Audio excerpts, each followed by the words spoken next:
oil derricks in downtown Kilgore are getting a paint job. Some of them are actually 80 years old.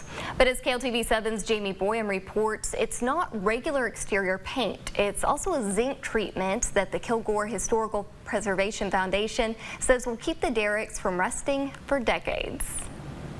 When you see a picture of the downtown skyline, you know it's Kilgore. Dozens of oil derricks tower over the city, and Kilgore Historical Foundation's Oil Derrick Committee Chair, Don Jeter, wants to help make sure they all stay there. A lot of these it's just rust, they're rusted, surface rust, and we don't want them to rust anymore, obviously, because of deterioration of the derrick. He wants to point out that they are not dangerous or anywhere near a breaking point. He says they looked for a couple of years for a company that could handle the job. We located a paint company out of Polk City, Florida, Shane Davis, Tower Painters.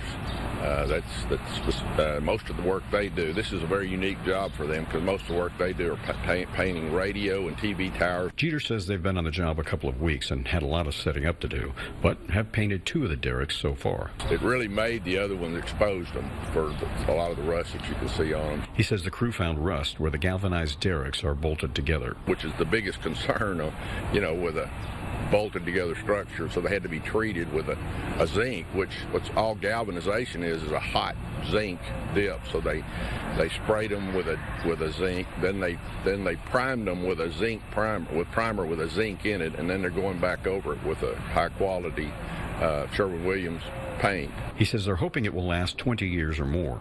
Right now, a short block of North Street is blocked off for equipment, and part of the world's richest acre park is closed. Jeter says the project includes 13 derricks and should be complete in about 6 weeks.